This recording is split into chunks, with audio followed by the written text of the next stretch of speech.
Selamat berjumpa lagi saudara-saudara sekalian. Kita bersyukur kepada Tuhan karena Dia menuntun kita senantiasa dengan kehadiran Roh Kudus di setiap tempat, di segala waktu.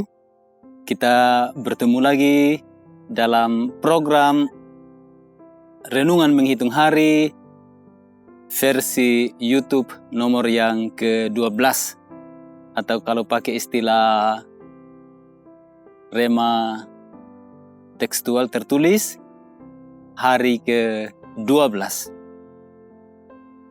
Marilah kita siapkan diri kita, saudara-saudara, dan boleh siapkan Alkitab. Kita akan meminta tuntunan Roh Kudus sebelum kita membaca dan merenungkan firman Tuhan pada saat ini. Kita berdoa. Kepadamu ya Roh Kudus kami berlindung dan berserah. Kami bersyukur karena Engkau terus menuntun kami, menyertai kami dan menyehatkan kami. Kami selalu punya waktu untuk mendengarkan firman dan merenungkannya juga bersama-sama. Pada saat ini tuntunlah kami, buat hati kami terbuka terhadap firman. Di dalam nama Tuhan Yesus Kristus kami berdoa. Amin. Saudara-saudara, seperti yang selalu disebutkan, renungan menghitung hari menuntun kita kepada hati yang bijaksana, takut akan Tuhan, dan suka mengasihi. Untuk Rema YouTube hari yang ke-11 atau nomor 12, pada saat ini saya sudah menyiapkan materi atau bacaan dari Keluaran pasal 1 ayat 16 sampai ayat 17. Keluaran pasal 1 ayat 16 sampai ayat 17. Saudara juga bisa buka Alkitabnya. Saya baca. Apabila kamu menolong perempuan Ibrani pada waktu bersalin, kamu harus memerhatikan waktu anak itu lahir. Jika anak laki-laki, kamu harus membunuhnya. Tetapi jika anak perempuan, bolehlah ia hidup. Tetapi bidan-bidan itu takut akan Allah dan tidak melakukan seperti yang dikatakan Raja Mesir kepada mereka, dan membiarkan bayi-bayi itu hidup. Amin. Saudara-saudara, kita melihat bahwa setiap jabatan itu sesungguhnya adalah karunia Tuhan dan bisa digunakan dengan benar, bisa juga digunakan dengan tidak benar. Juga jika kita menjadi pegawai, staf, atau bawahan di suatu perusahaan, apalagi kalau misalnya kita bandingkan dengan di lingkungan kepolisian dan ketentaraan, itu ketaatan terhadap atasan itu sangat utama dan tidak mungkin kita menolak perintah atasan. Apapun perintah atasan harus kita lakukan. Tapi saudara-saudara, pada saat ini kita sudah membaca bagaimana kelompok profesi para bidan yang diperintahkan untuk melakukan tugas membantu persalinan perempuan-perempuan bangsa Israel, atau disebut juga Ibrani, dengan perintah yang sangat jelas, jika yang lahir itu laki-laki, bayi laki-laki bunuhlah. Tetapi kalau bayi perempuan boleh hidup. Saudara-saudara, mengapakah perintah seperti ini dikeluarkan oleh Raja Mesir? Perikop ini ada di Keluaran pasal 1. Artinya kita baru selesai membaca kitab Kejadian. Dan kitab Kejadian ditutup dengan peristiwa Yusuf mati. Dan tidak ada kisah lagi sesudah itu. Lalu diceritakan bagaimana keturunan Abraham, Ishak dan Yakub itu, berapa orang berangkat ke sana dan berkembang biak di Mesir sampai Yusuf meninggal dunia. Perjalanan waktu terus berjalan dan kemudian datanglah seorang raja yang tidak mengenal siapakah itu Yusuf.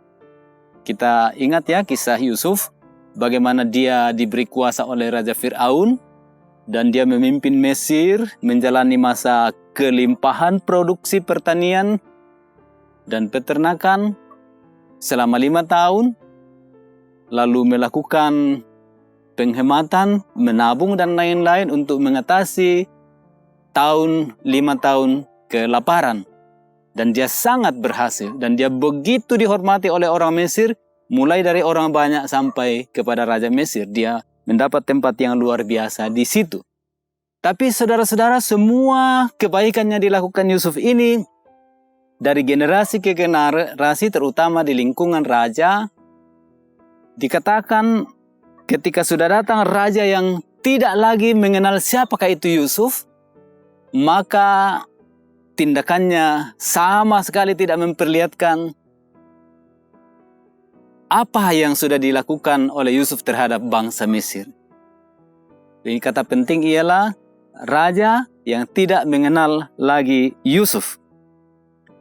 Tidak mengenal. Dan karena itu, apa yang dilakukan terhadap orang Israel, bangsanya Yusuf, juga tidak ada lagi hal yang bersifat semacam penghormatan kepada seorang Yusuf yang berjasa luar biasa kepada bangsa Mesir.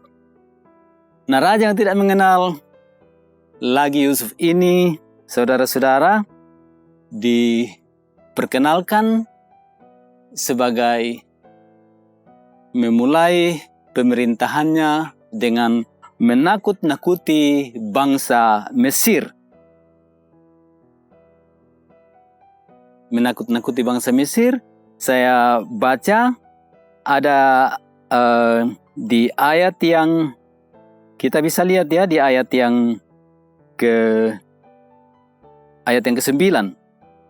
Raja boleh dikatakan memprovokasi rakyatnya supaya mereka mudah mengikuti perintah selanjutnya.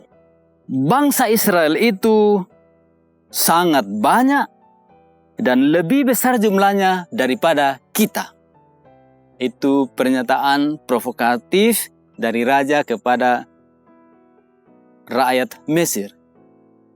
Bangsa Israel itu sangat banyak dan lebih besar jumlahnya daripada kita.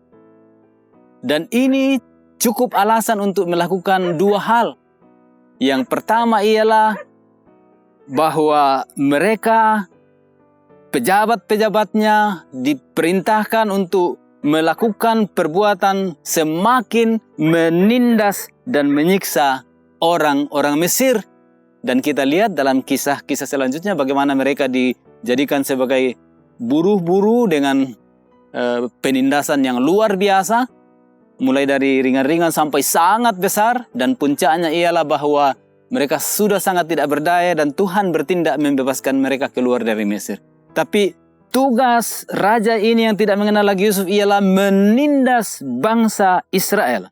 Itu kata yang paling penting. Menindas bangsa Israel, makin ditindas mereka itu. Jadi pejabat disuruh untuk makin menindas mereka. Itu satu hal yang dilakukan. Hal kedua ialah supaya jangan lagi bertambah jumlah bangsa ini, maka bidan-bidan yang tugasnya membantu persalinan itu diperintahkan juga supaya mereka membantu perempuan-perempuan Ibrani, perempuan-perempuan Israel yang bersalin. Dan kalau sudah bersalin, maka perintahnya ialah kalau bayi laki-laki, bunuh. Kalau perempuan, bolehlah. Ini dua cara yang luar biasa yang dianggap oleh Raja Mesir sangat strategis untuk menghambat pertumbuhan umat Israel dan menghambat kehadiran umat Israel yang semakin besar dan semakin banyak. Mereka ditindas dan bayi laki-laki harus dibunuh. Tapi saudara-saudara, tadi sudah saya katakan bahwa bidan-bidan di Mesir ini menggunakan keahlian mereka, profesi mereka. Bukan taat membabi buta kepada perintah raja. Memang mereka melakukan tugasnya membantu persalinan. Tetapi isi perintah raja, kalau bayi laki-laki, bunuhlah. Tidak mereka lakukan. Mereka tidak membunuh bayi laki-laki. Alasannya ialah bahwa bidan-bidan ini takut akan Allah. Jadi begitu pentingnya hidup takut akan Allah itu, saudara-saudara, sehingga kita bisa berani berbeda dari yang lain. Para bidan berani tidak melakukan perintah raja. Oleh karena takut akan Allah. Kita bisa lihat dalam kehidupan sehari-hari, kalau kita fokus pada takut akan Allah, saudara-saudara, kita tidak akan sekadar ikut-ikut orang banyak. Ikut-ikut apa yang orang lakukan, itu juga yang kita lakukan. Orang bersalah, kita ikut salah. Takut akan Allah, takut akan Tuhan, dampaknya luar biasa, saudara-saudara. Para bidan di Mesir ini berani tidak melakukan perintah Tuhan mereka, perintah Raja Mesir, luar biasa. Mereka tidak membunuh bayi laki-laki. Mereka membiarkannya hidup. Sebetulnya risikonya besar sekali. Tapi kita lihat juga masih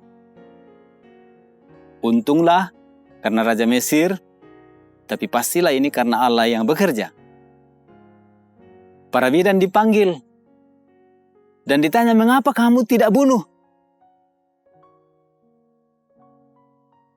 Dan karena mereka takut akan Tuhan, ya Tuhan tentu saja menuntun mereka. Argumentasi para bidan itu jelas. Apa dikatakan kepada Firaun? Dia katakan, perempuan-perempuan Ibrani itu beda dengan perempuan-perempuan bangsa Mesir. Mereka itu sudah bisa bersalin sendiri sebelum para bidan datang. Ini luar biasa. Kemampuan mereka berargumentasi dengan raja, memberi penjelasan mengapa mereka tidak menaati perintahnya membunuh bayi laki-laki. Tuhan memberi hikmat kepada mereka. Saya ingat saudara-saudara bahwa kalau kita memang berserah kepada Tuhan, berserah kepada Roh Kudus, itu memang ada janji dari Tuhan. Jangan kamu takut akan apa yang akan kamu lakukan atau apa yang akan kamu katakan, karena Roh Kudus akan bicara mengatakan kepada kamu apa yang harusnya kamu katakan. Dan ini ternyata pada bidan-bidan ini Tuhan memampukan mereka memberi jawaban yang benar dan tidak dipersoalkan lagi oleh Raja Mesir. Nah, ayat-ayat selanjutnya menjelaskan bagaimana Raja Mesir memerintahkan orang lain, para pejabat, untuk membuang bayi laki-laki orang Israel, orang Ibrani ke dalam sungai.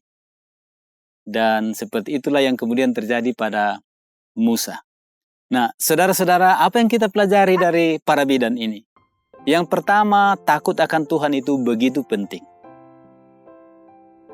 Dan bagaimana kita bisa takut akan Tuhan?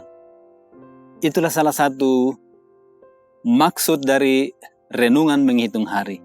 Menghitung hari, layanan Tuhan, karunia Tuhan kepada kita setiap hari. Kita bisa menjalani hari-hari kita dalam iman. Dan kita beroleh hati yang bijaksana. Kita takut akan Tuhan. Takut akan Tuhan akan membuat kita berani mengatakan benar kalau benar, salah kalau salah.